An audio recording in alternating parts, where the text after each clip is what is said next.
Halo pemirsa, apa kabar Anda hari ini? Senang sekali saya Raden Madlias dapat kembali menemani Anda dalam sebuah program talk show inspiratif. Ini dia Bincang Sehati.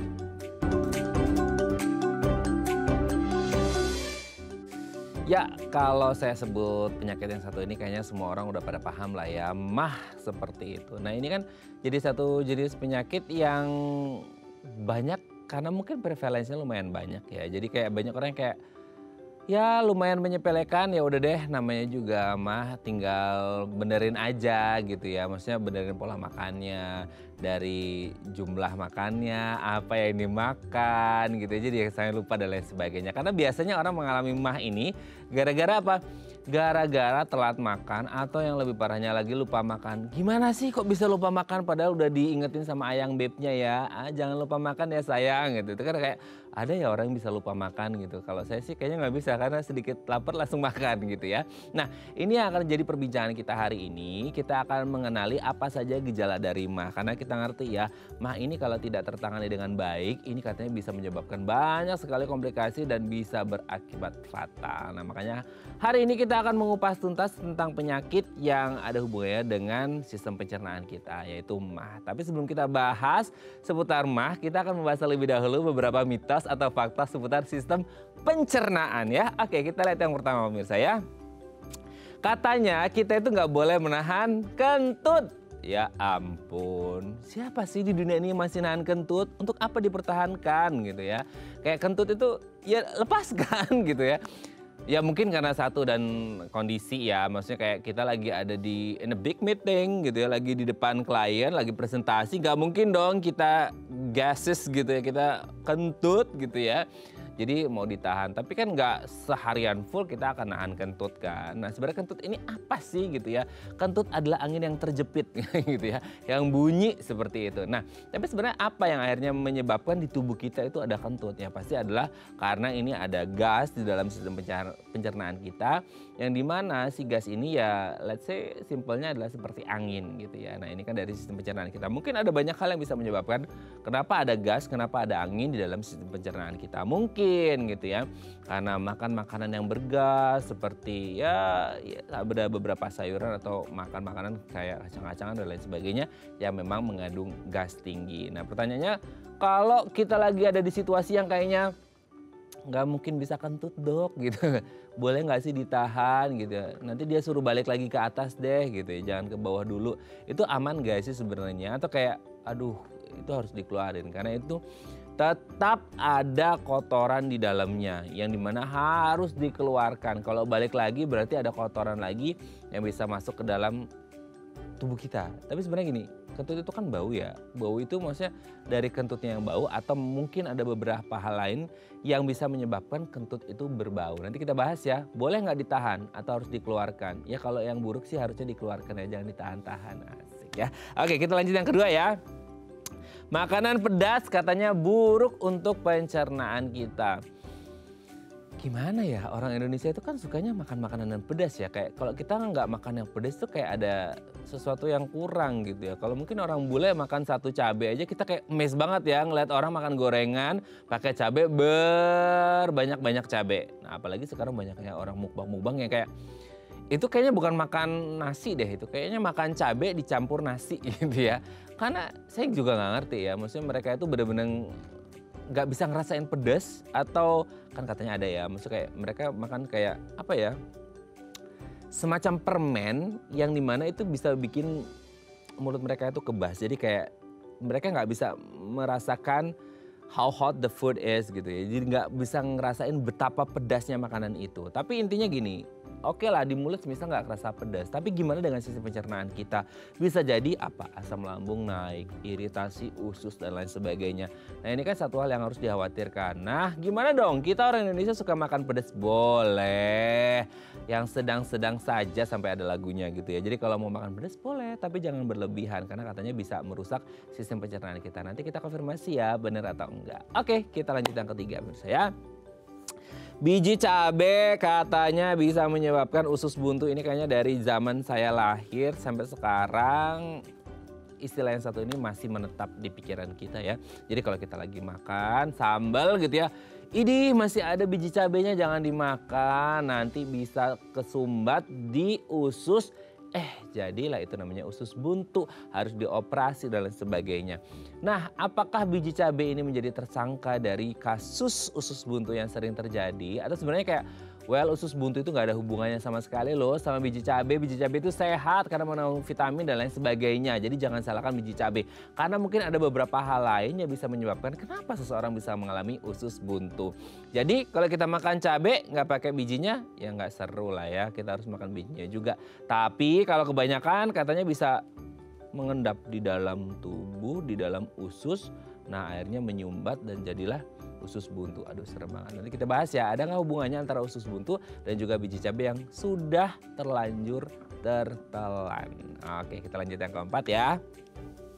Permen karet katanya nggak bisa dicerna. Ya, permen karet itu kan ketika kita makan permen karet itu kan ujung-ujungnya pasti dia akan jadi karet ya. Maksudnya kayak ya karet ya. Maksudnya karet, kenapa karet terus dimakan gitu ya. Tapi enggak, ini kan permen karet, ya memang ada rasanya sih. Tapi kan kadang-kadang kita kalau anak-anak pernah nggak sih Anda kayak ketelen, nggak sengaja ya, bukan nelen. Nggak sengaja nelen, ibarat kata kayak dulu kita makan rambutan, oh bijinya ketelen, nanti bisa tumbuh itu pohon rambutan di dalam tubuh kita.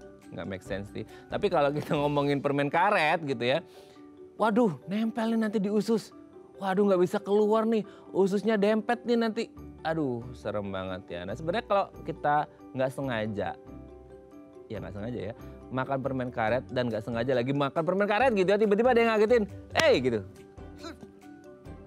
Ya tuh kan permen karetnya ketelan. Nah itu udah parno tuh pasti ya, kayak dok cepet operasi aku gitu. Enggak ya. Nah nanti akan kita bahas sebenarnya kalau ada permen karet yang nggak sengaja ketelan itu bahaya nggak sih, atau kayak harus dilakukan tindakan khusus, atau nggak apa-apa, nanti juga ada gerakan di usus kita yang membuat si permen karet ini akan keluar melalui feses kita. Oke, kita lanjut yang terakhir ya. Cairan asam lambung katanya bisa menghancurkan besi. Waduh serem banget ya. Gini, kalau cairan asam lambung bisa menghancurkan besi, nah ini kan asam lambung di dalam tubuh kita, di dalam sistem pencernaan ada asam lambung ya. Tapi kenapa tidak rusak? Nah ini jadi pertanyaan ya. Kadang-kala kita kepikiran kayak, oh kalau kita makan ini dok, nanti takutnya nggak kecerna dengan baik loh. Tenang, ada asam lambung yang katanya bisa mencerna si makanan ini. Nah sebenarnya kalau kita ngomongin asam lambung kan salah satu fungsinya adalah untuk membunuh ya mikroorganisme apapun yang bisa membahayakan tubuh kita dan masuk ke dalam sistem pencernaan kita. Nah apakah memang sedahsyat itu asam lambung bisa menghancurkan besi? Nanti kita bahas ya. Oke, itu tadi beberapa mitos atau fakta seputar sistem pencernaan dan kami akan membahasnya sesaat lagi. Tetap bersama kami di Bincang Sehati.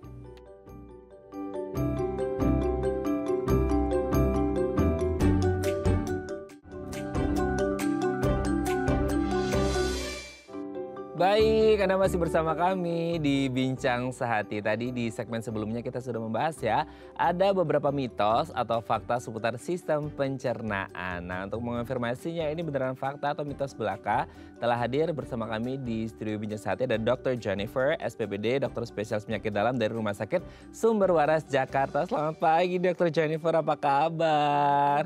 Kabar baik. Sehat ya dok ya? Ya. Oke dok, hari ini kita akan membahas seputar MAH ya.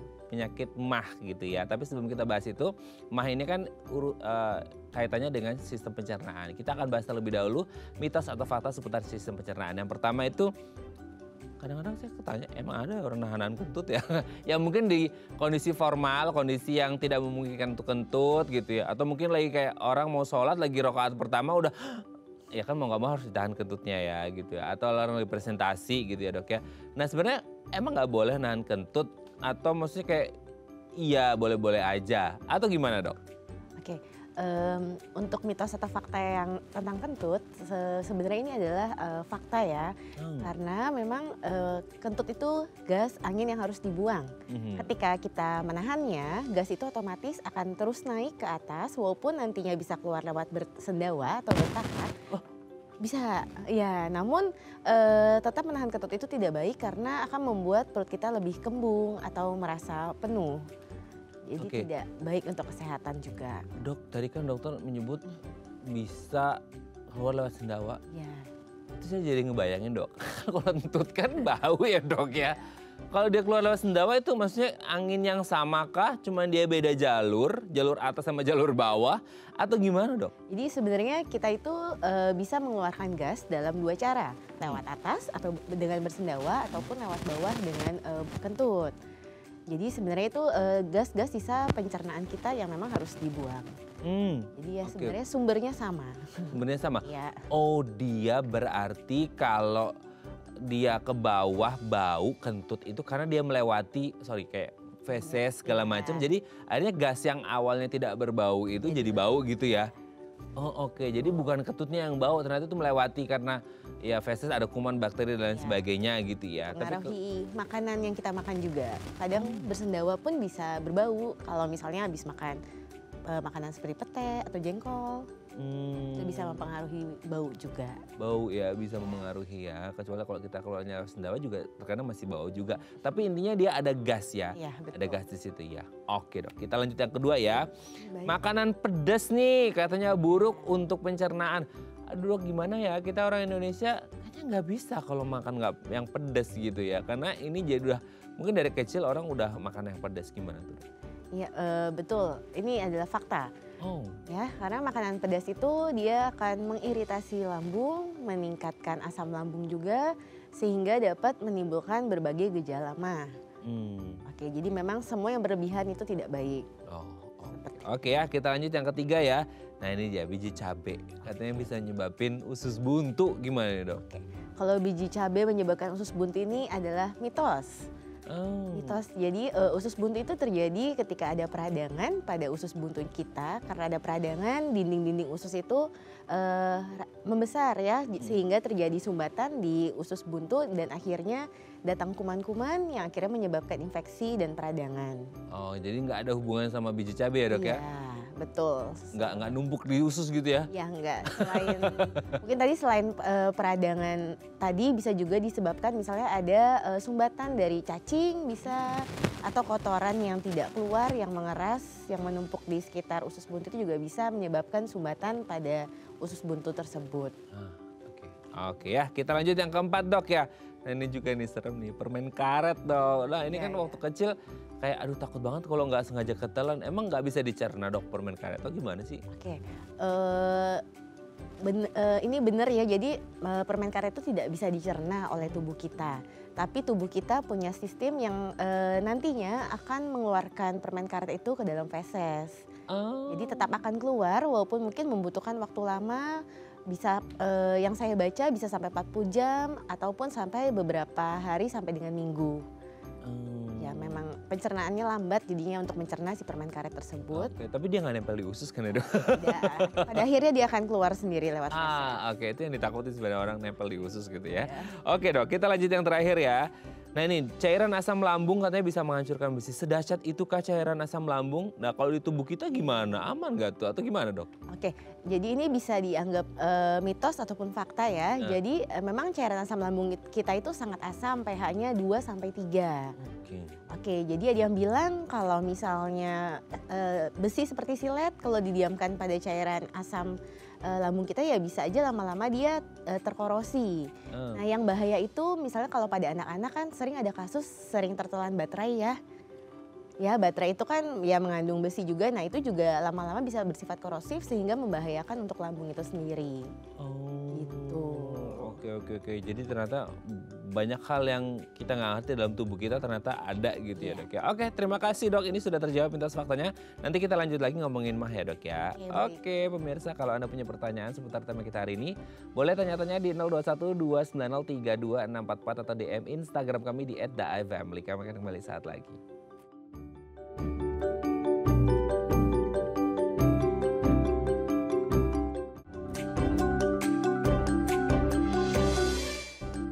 Baik, Anda masih bersama kami di Bincang Sehati. Kita masih membahas tema kita hari ini bagaimana sih cara kita mengenali gejala-gejala yang bisa berujung pada sakit MAH ya. Karena ini jadi satu kondisi penyakit yang sebenarnya lumayan banyak terjadi di sekitar kita dan banyak yang ya quote and quote menyepelekan gitu ya. Jadi akhirnya kayak wah akhirnya bisa berujung fatal. Makanya kalau bisa kita harus tahu gejalanya apa saja supaya bisa ditangani sedari dini. Nah kalau Anda punya pertanyaan seputar mah boleh ya tanya-tanya di 0212903244 atau DM Instagram kami di @daifamily. Kita masih bersama dengan Dr. Jennifer SPPD, dokter spesialis penyakit dalam dari Rumah Sakit Sumber Waras Jakarta. Oke Dr. Jennifer, kita lanjut lagi. Mah, ini kan kayak satu penyakit yang sesimpel telat makan gitu ya, that's it. Jadi kayak perutnya antara kayak aduh diisi salah, nggak diisi salah. Jadi ya cuman perkara telat makan aja. Apakah mah itu hanya perkara itu aja atau sebenarnya penyakit mah ini penyakitnya seperti apa sih dok? Oke, jadi penyakit mah ini sebenarnya adalah bahasa Belanda dari lambung. Oh. Ya, jadi sebenarnya sama aja sama sakit asam lambung. Kadang banyak orang menyebutnya ya sakit mah atau sakit asam lambung. Secara medis kita sebutnya ini sebagai gejala dispepsia. Dispepsia. Ya, oke. oke. Jadi untuk gejala sakit mah sendiri ini cenderung dibagi menjadi dua bagian. Ya, yang pertama itu adalah nyeri di daerah ulu hati atau epigastrik kita bilangnya. Maupun rasa terbakar di daerah di daerah epigastrik tadi. Oke. Ya, kemudian yang kedua adalah perasaan cepat kenyang atau perasaan perut penuh terus. Jadi gejala sakit mah itu ya antara keempat keluhan tadi. Gitu. Yang disebabkan dari peningkatan asam lambung kita. Oke. Berarti penyebabnya adalah peningkatan asam lambung. Nah, sebenarnya dengan terminologi tadi mah adalah lambung dan sama halnya dengan penyakit asam lambung gitu ya.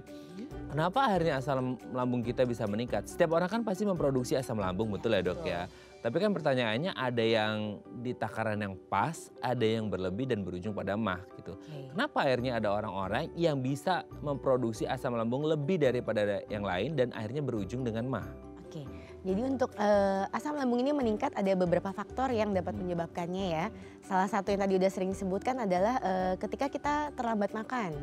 Ya, ketika kita terlambat makan, kemudian faktor lainnya seperti obat-obatan. Obat-obat pengurang nyeri golongan yang kita bilang NSAID atau pengencer darah itu bisa menyebabkan gangguan di masalah asam lambung juga. Kemudian faktor lainnya adalah makanan-makanan yang meningkatkan asam lambung itu sendiri. Maupun juga yang tidak bisa kita lupakan adalah faktor stres. Ya, jadi stres sendiri itu akan meningkatkan hormon kortisol di mana juga akan meningkatkan produksi asam lambung. Yang akhirnya menyebabkan asam lambung kita meningkat dan menimbulkan berbagai gejala sakit mah. Oh, oke. Tapi gini dok, sebelum kita lanjut ya ngomongin mah ini sendiri, berarti kan selama ini di masyarakat kita itu kita agak rancu ya dengan istilah mah, asam lambung, dan GERD gitu ya. Nah kalau tadi mungkin udah kejawab ya mah dan asam lambung berarti sama ya? Sama, oke. Ya. Berarti sekarang tinggal dua nih, mah, asam lambung, dan GERD. Ya. Nah, itu sama atau beda? Karena kadang-kadang kita agak rancu, agak bias juga nih mana ngebedain mah, asam lambung atau GERD gitu. Oke. Untuk GERD sendiri, GERD ini berarti mah yang udah lebih berat atau udah jadi komplikasi. Gitu. Karena ketika GERD ini asam lambung kita itu bukan cuma di lambung, tapi dia naik ke kerongkongan. Atau kita bilangnya bahasa kedokterannya esofagus. Ya, jadi GERD ini gastroesophageal disease. Jadi penyakit di mana si cairan lambung atau makanan dari lambung ini naik ke atas ke esofagus kita. Gitu. Jadi ya lebih parah daripada sakit mah biasa. Oke, berarti kalau GERD itu adalah si asam lambungnya udah mulai naik ke kerongkongan gitu, sampai ke tenggorokan gitu ya? Ya bisa. Itu kenapa akhirnya dia bisa naik? Karena ada katup yang atau gimana? Betul, jadi karena lama-lama asam lambung itu meningkat, dia akan mengiritasi katupnya sehingga dapat terjadi gangguan pada katup yang dari lambung ke esofagusnya. Oke. Jadi itu perbedaan yang mendasar antara mah dan juga GERD. Jadi GERD adalah kondisi yang jauh lebih serius daripada mah atau asam lambung itu sendiri. Karena asam lambung itu sebenarnya bukan penyakit ya dok ya. Itu ada di dalam tubuh kita. Dan akhirnya kelebihan produksi asam lambung yang bisa menyebabkan mah. Dan GERD adalah komplikasi dari mah itu sendiri ya. Clear ya pemirsa ya. Ini clear juga buat saya ya, karena ini juga banyak pertanyaan dari banyak orang. Oke, sekarang kita ngomongin faktor risiko dok dari MAH itu sendiri. Kalau tadi kan penyebabnya kita udah bahas ya, dari stres, kurang tidur dan lain sebagainya akhirnya membuat orang bisa mengalami asam lambung atau MAH ini sendiri. Nah kalau ada nggak faktor-faktor risiko yang mungkin kayaknya orang-orang dengan seperti ini pasti akan lebih berisiko mengalami MAH atau gimana dok? Oke, mungkin yang seperti tadi sudah saya sebutkan, sama mungkin ditambahkan dengan resiko orang dengan obesitas. Ya itu dia juga beresiko untuk peningkatan asam lambung maupun sampai dengan GERD. Karena ada peningkatan di dalam perut ya. Kemudian orang yang cenderung stres atau khawatir atau ansietas ya sekarang juga banyak ya. Nah itu juga asam lambung itu merupakan salah satu faktor resiko untuk penyakit asam lambung. Oh oke dok, sekarang gini, ansietas, kemudian stres manajemen dan lain sebagainya tadi dokter sudah sebutkan. Mungkin pola makan juga pengaruh nggak sih dok? Iya betul, Pengaruh. pola makan. Nah itu jadi pertanyaannya itu kadang-kadang dengan let's say pola makan yang salah, dengan mungkin ya mengandung banyak gas dan lain sebagainya, stres yang tidak terkelola dengan baik, ansietas yang terus-menerus muncul karena mungkin pasca pandemi pun banyak orang ansietasnya tetap stay gitu ya, kayak long covid juga gitu. Itu seberapa lama orang let's say kayak abis makan ini terus baru dapat stres karena deadline kerjaan, dia bisa muncul MAH itu sendiri? Oke, jadi dari stres ini tadi pengaruhnya sama hormon kortisol, di mana dia meningkatkan asam lambung. Nah, jadi mungkin ketika kita stres atau banyak pekerjaan, kita bisa lupa makan tadi salah satunya. Ya, di mana lupa makan juga asam lambung meningkat, si hormon stres menyebabkan asam lambung meningkat juga, ya udah jadi deh sakit MAH-nya karena peningkatan asam lambungnya itu. Oke. Tapi sebenarnya gini dok, kan ada orang bilang kayak, oh kalau sakit MAH itu sesimpel ya udah makan aja gitu kan. Karena kan tadi salah satunya kayak telat makan ya atau lupa makan. Ada yang lupa makan gitu ya. Telat makan atau lupa makan. Untuk mereka yang punya kerja outdoor mungkin akan lebih berisiko ya. Karena mungkin kayak oh nanggung jam 12 belum lapar, belum ada kesempatan untuk makan. Akhirnya tiba-tiba udah jam 4, jam 5 sore. Dan sometimes tuh mereka nggak ngerasa lapar gitu dok. Dan akhirnya kayak pola makannya itu jadi berubah drastis gitu. Jadi kayak akhirnya yang awalnya stabil, disiplin, akhirnya mundur-mundur dan itu bisa menyebabkan MAH itu sendiri kalau polanya terus-menerus berulang seperti itu gitu ya dok. Tapi kalau kita ngomongin, oke dok, semisal udah mulai nih gejala-gejala tadi yang disebutkan oleh dokter Jennifer udah kelihatan nih, kerasa mulai nyeri ulu hati dan lain sebagainya gitu ya. Ada nggak sih yang bisa ditangani dulu di awal ketika kita ngomong udah muncul kayak gini berarti udah langsung kasih makan aja deh. Sesimpel ngasih makan gitu aja nggak sih? Karena banyak orang yang kayak dikasih makan salah juga gitu, nggak makan salah, dikasih makan juga salah, betul gitu nggak sih dok? Betul, betul. Jadi mungkin baiknya kita coba minum air putih dulu sebelum mulai makan jika memang panjang waktu kita belum makannya. Kemudian untuk porsi makannya sama pilihan makannya itu juga harus hati-hati. Kalau memang kita terlambat makan, hindari makan makanan yang meningkatkan asam lambung seperti makanan pedas atau makanan bersantan atau minum kopi misalnya, itu makanan yang meningkatkan asam lambung. Kemudian makan dalam porsi kecil dulu, jangan langsung banyak agar lambung ini bisa mencerna makanan yang masuk. Karena ketika kita masuk dalam porsi besar, lambung tidak mencerna ya sama aja, jadinya tetap sinyal ke otak kita tuh ya ini belum ada makanannya gitu. Jadi asam lambungnya ya tetap akan meningkat. Makanya kadang ada orang yang makan salah, nggak makan salah gitu. Iya. Ya, jadi makannya porsi kecil-kecil dulu, sedikit-sedikit dulu. Oke. Tapi itu nggak apa-apa, maksudnya kayak ada orang yang nolak ya, bahkan mungkin mereka bisa sampai muntah gitu karena dimakan pun salah karena akhirnya mual dan lain sebagainya kan gitu. Itu dengan porsi yang kecil-kecil gitu, dengan tentunya menu yang tepat ya gitu ya. Nggak, oke kata dokter Jennifer sedikit-sedikit. Iya tapi nggak makan sambal juga gitu ya. Nggak makan yang pedes-pedes juga gitu ya. Itu nggak apa-apa dok. Maksudnya kayak apa respons tubuh ketika kita di posisi itu dan akhirnya makan yang kecil-kecil. Karena makan banyak kan langsung kayak gitu kan. Gimana? Baik, mungkin ketika kadang kita juga perlu bantuan obat ya untuk mengurangi asam lambungnya itu. Ketika memang kita sudah mencoba dengan air putih, makan kecil tapi tetap ada peningkatan asam lambung, mungkin sudah saatnya kita perlu bantuan obat untuk menurunkan asam lambung itu sendiri. Sehingga ketika asam lambung sudah turun, makanan bisa masuk, tidak ada mual dan muntah, dan makanan tersebut dapat dicerna dengan baik. Oke. Itu sebenarnya kalau muncul gejala MAH itu sendiri gitu ya. Terus kemudian mencoba menangani dengan makan oke deh bertahap dan sedikit-sedikit dengan makan atau menu yang tepat. Itu kira-kira dia bisa langsung hilangkah detik itu gitu ya? Atau kayak perlu ada proses juga sih untuk tubuh merespon dan akhirnya ngefek ke tubuh kita gitu. Oke, mungkin perlu waktu ya, kadang bisa berbeda situasi. Mungkin kemarin-kemarin kita bisa hilang nih gejalanya dengan minum dan makan sedikit, tapi besok di lain waktu bisa aja udah kita lakuin tetap ternyata asam lambung ini masih tinggi. Jadi kadang proses tubuh pun itu berbeda-beda tiap saat, tiap kondisi.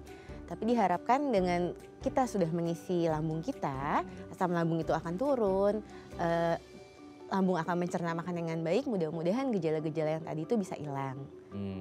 Oke, jadi memang ya jadi pinter-pinter bijak-bijaknya kita ya ketika betul. kita mungkin sudah dari riwayat ya harus hati-hati. Oke dok, nanti kita lanjut lagi ya di segmen selanjutnya ya.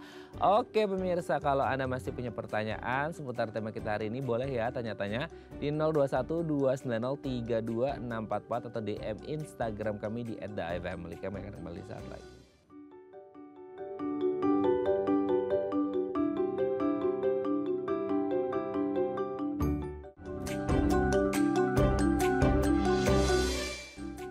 Baik, Anda masih bersama kami di Bincang Sehati. Kita masih membahas tema kita hari ini seputar MAH. Bagaimana cara mengenali gejala MAH dan pastinya bagaimana cara mengatasi MAH.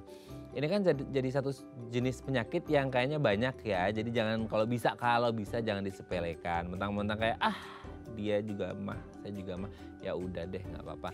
Jangan ya, hanya tadi sudah disebutkan oleh Dr. Jennifer tidak semudah ya udah kasih makan aja gitu ya, karena makan tapi ada banyak aturan yang harus ditaati. Oke, kalau Anda punya pertanyaan seputar MAH boleh ya tanya-tanya di 0212903244 atau DM Instagram kami di @theifamily. Kita masih bersama dengan Dr. Jennifer SPPD, dokter spesialis penyakit dalam dari Rumah Sakit Sumber Waras Jakarta. Oke dok, kita lanjut lagi. Tadi itu saya mau tanya dok, lupa tadi sebelum break ya.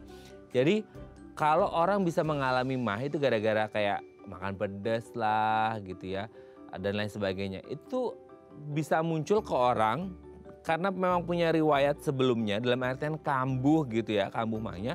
Atau untuk orang-orang yang kayak seumur hidupnya dia nggak pernah mengalami MAH sama sekali gitu ya.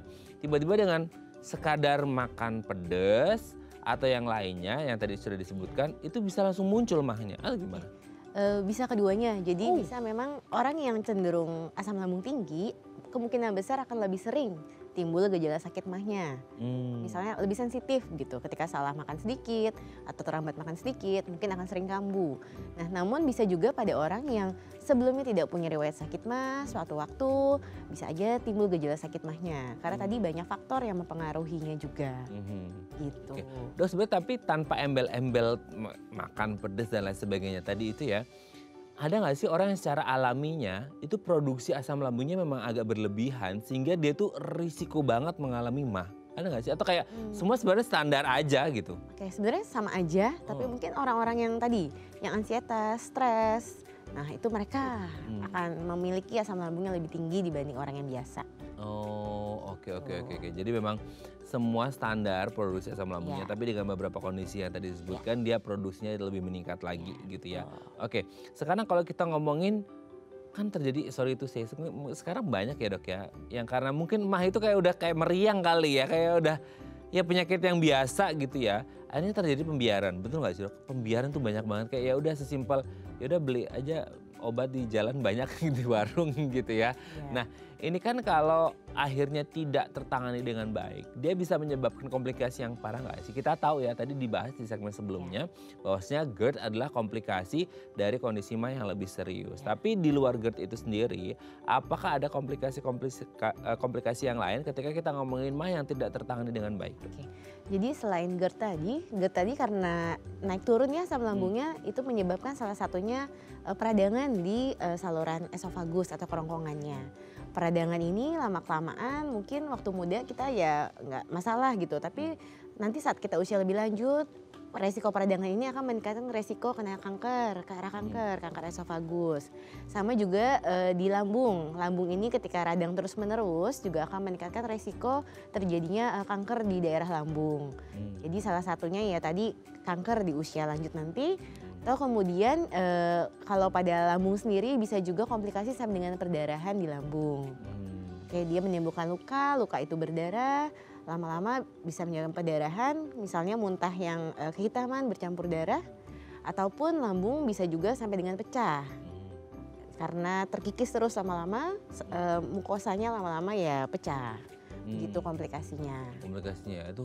Ya. Tapi itu akan terjadi pada semua orang atau mungkin dengan orang-orang dengan let's say kayak komorbid tertentu dok?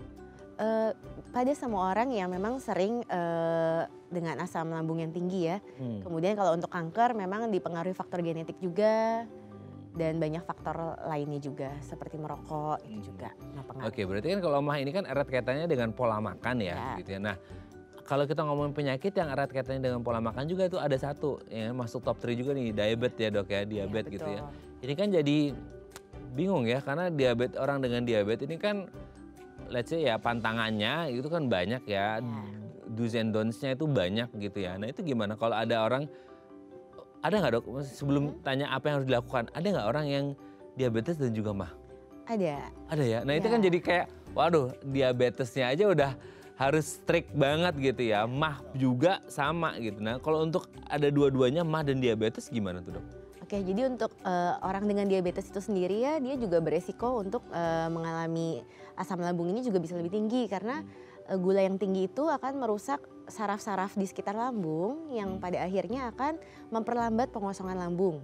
Jadi orang-orang dengan diabetes cenderung akan cepat kenyang atau ya kayak udah makan kok nggak turun-turun gitu. Jadi perutnya penuh terus. Kemudian obat-obat untuk diabetes sendiri pun ada beberapa yang memiliki efek samping ke saluran pencernaan. Nah tapi untuk penanganannya itu sendiri sebenarnya sama. Jadi orang diabetes dengan orang sakit mah itu yang dianjurkan adalah makan sedikit-sedikit dalam porsi kecil namun lebih sering. Kayak kurang lebih sekitar 3 jam itu ada makanan yang masuk ke dalam lambung kita. Begitu. Jadi kurang lebih sama aja penanganannya. Sama aja penanganannya ya. Oke, nah sekarang kalau kita ngomongin mah secara umum deh, kita ngomongin komorbidnya juga gitu. Kan sekarang banyak banget ya dok ya, kayak oh sakit mah udah beli aja buat di warung gitu ya. Itu kayak sesimpel itu aja gitu. Tapi sebenarnya penanganan mah itu bisa sesimpel itu kah? Atau kayak ya sebenarnya tadi dokter Jennifer juga sudah menyebutkan tadi kayak ya udah awali dulu dengan minum air dulu, air putih, kemudian makan yang ya sedikit-sedikit gitu. Itu bisa menangani, maksudnya itu jadi cara untuk mengobati si mahnya itu sendiri atau hanya untuk meringankan gejala atau gimana dok? Menurunkan asam lambung dengan harapan ketika asam lambung ini turun gejala-gejala mah yang dialami itu hilang. Ya, namun untuk obat-obatan ya banyak memang betul ya obat mah yang dijual di counter-counter atau apotik bahkan di warung-warung ya. Itu mungkin ya bisa membantu juga untuk mengurangi sakit mah. Biasanya kita minum ya 15 menit sampai 30 menit sebelum makan. Ada juga beberapa obat yang diminum harus 1 jam sebelum makan. Oke, itu bedanya apa dok? Ketika ada kayak yang sebelum makan 15 menit atau sejam, itu maksudnya kayak dosisnya kah atau apa? Obat itu akan lebih efektif ketika kita minum di waktu yang tepat. Oh, kan biasanya dok ya, ini pertanyaan orang umum ya, sorry ya ini ya. Biasanya orang kan suruh makan obat itu setelah makan, iya nggak sih? Nah ini kan kalau mah itu kok justru sebelum makan ya, kenapa ya? Betul. Obat mah ini kita harapkan ketika kita minum obat mah, asam lambung kita yang tinggi itu turun dulu. Ketika dia sudah turun, baru makanan masuk. Agar makanan itu bisa tercerna dengan lebih baik dan gejala mahnya tadi itu ya hilang. Misalnya kita lagi nyerul hati nih, terus disuruh makan. Kadang kan juga pasien gitu juga mereka tidak mau makan karena takutnya setelah makan pun ulu hatinya malah tambah sakit. Nah dengan harapan kita minum obat, asam lambungnya turun, nyerul hatinya mereda, baru bisa makanan masuk. Tapi kalau dia habis makan, asam lambungnya bisa naik lagi nggak sih dok? Atau gimana? Ya bisa juga karena tadi makannya itu tergantung apa yang kita makan. Kalau kita makannya sambal ya otomatis habis makan asam lambung pun juga akan lebih meningkat. Kalau asam, let's say ya, let's say aja nih ya, ini perumpamaan. Oke, sebelum makan 15 menit atau sejam sebelum makan, orang yang punya riwayat mah ini makan obat mahnya dulu gitu ya untuk menurunkan kadar asam lambungnya supaya enak makannya nyaman gitu ya. Ya nggak ngerti lah gimana orang makan terus tiba-tiba asam lambungnya naik dan kerasa lagi. Perlu diminum obat atau enggak? Tergantung obatnya karena tadi beberapa obat itu jaraknya itu ya sehari 3 kali, ada yang sehari 2 kali, bahkan ada yang cukup sehari 1 kali. Jadi tetap lebih baik ya tidak mengulang obat yang sama. takutnya nanti dosisnya jadi berlebih dan malah membahayakan. Oke. Tapi sebenarnya kalau kita ngomongin minum obat gitu ya, itu sebenarnya si MAH itu sendiri bisa totally 100% hilangkah?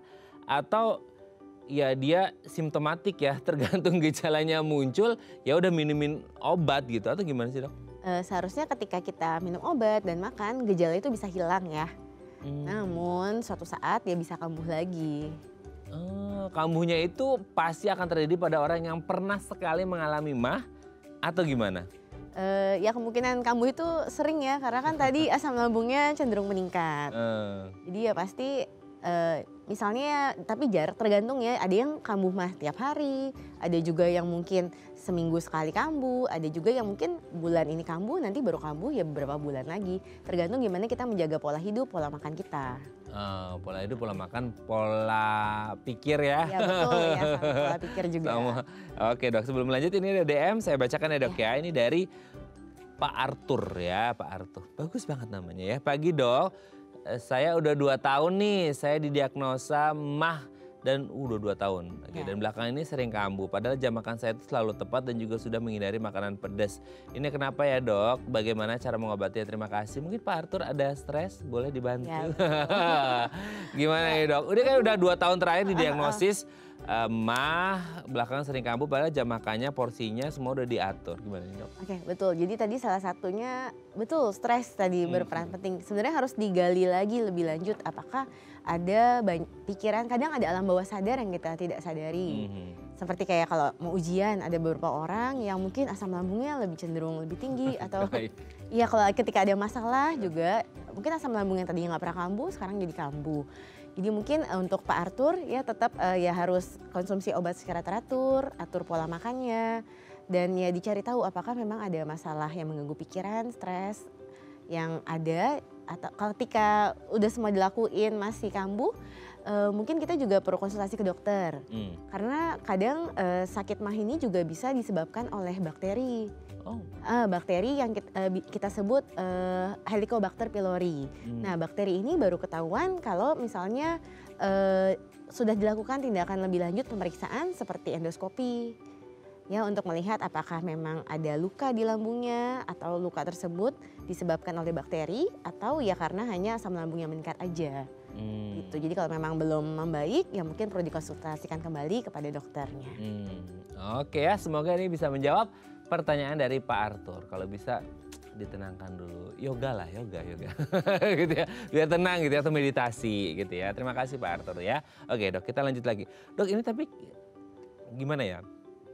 Apalagi tadi kasusnya Pak Arthur, ini mungkin mewakili orang-orang di range usia dewasa produktif. Jadi kayak selama ini tuh saya lumayan banyak menemukan orang-orang yang mengalami MAH ini justru mereka-mereka yang lagi produktifnya, lagi dewasa produktif lah ya gitu ya.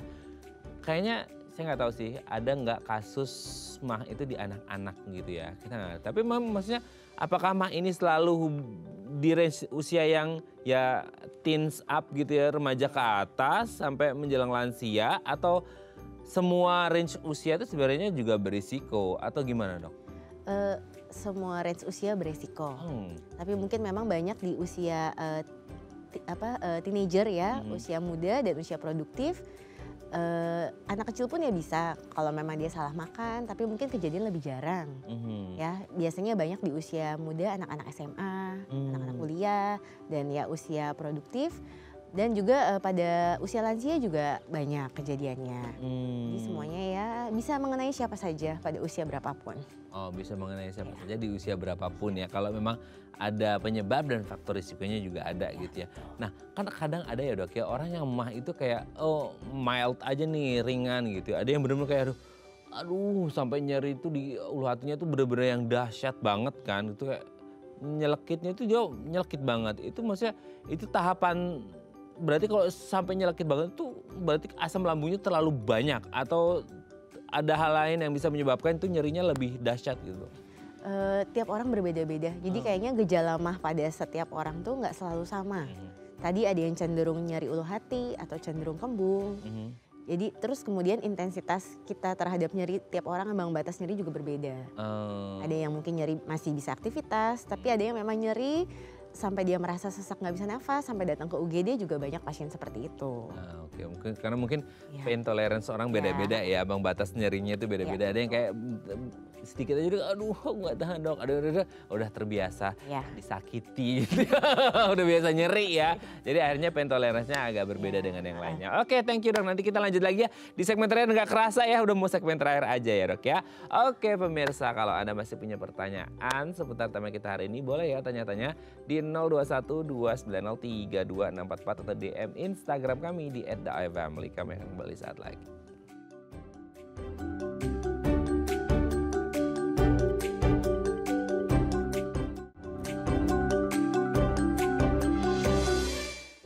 Baik, Anda masih bersama kami di Bincang Sehati. Kita masih membahas sama kita hari ini tema dari banyak orang ya.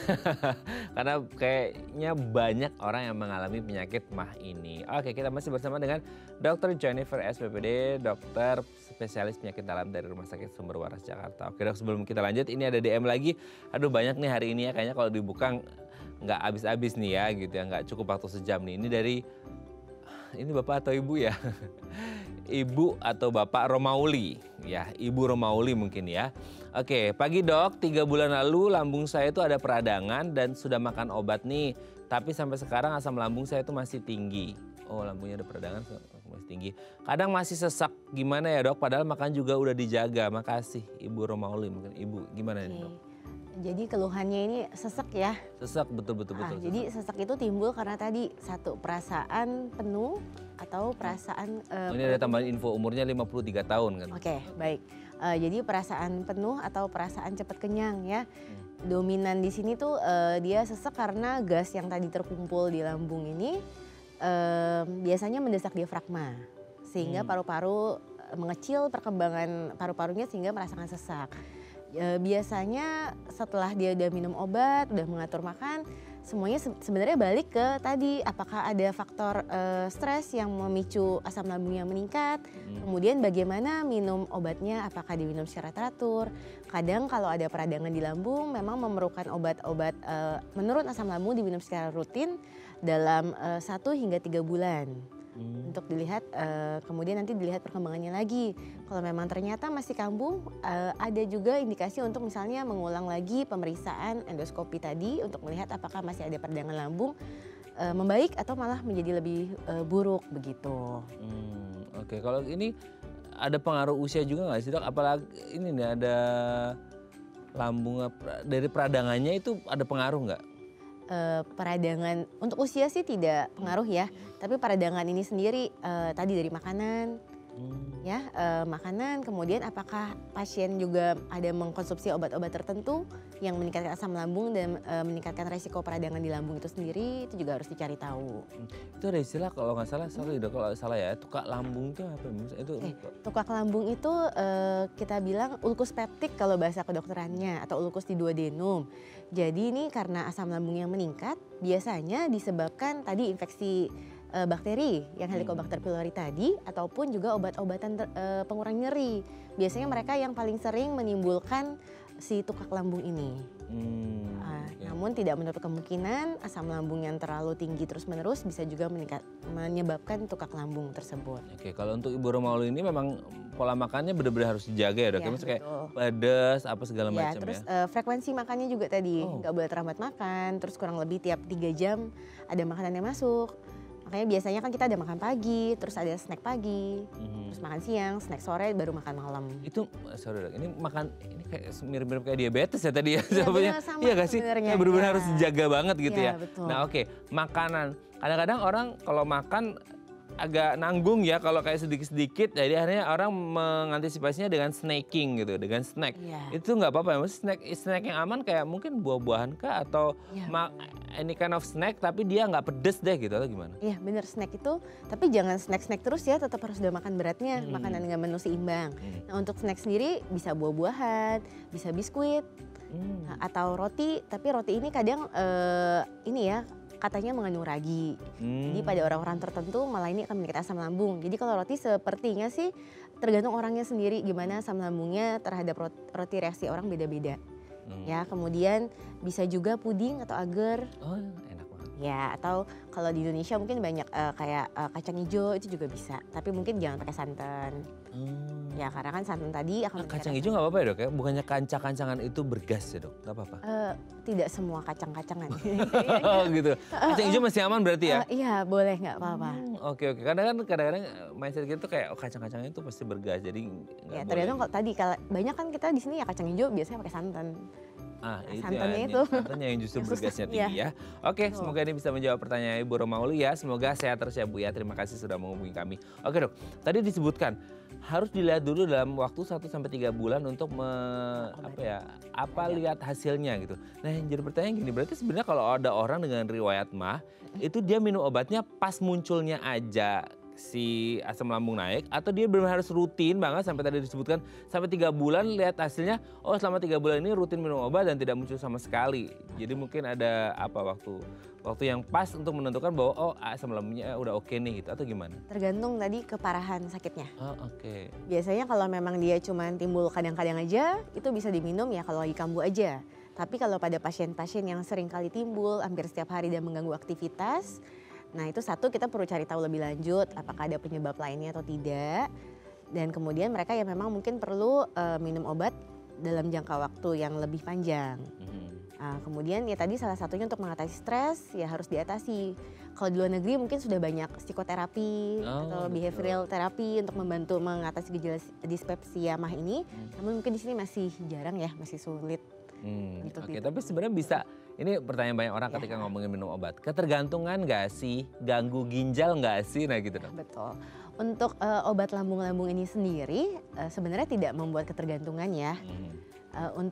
Sedangkan untuk ginjal, untuk golongan tertentu sebenarnya mereka tidak mengganggu ginjal. Tapi pada orang sakit ginjal ada obat MAH yang biasa kita dapatkan di apotik atau di warung itu. Nah itu harus hati-hati digunakan pada orang dengan sakit ginjal.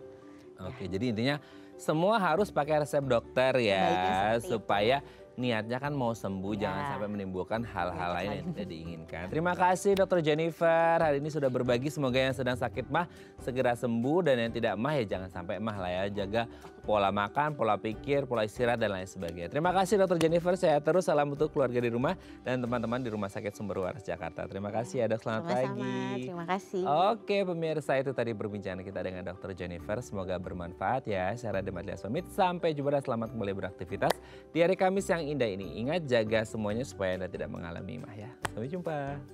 Terima kasih.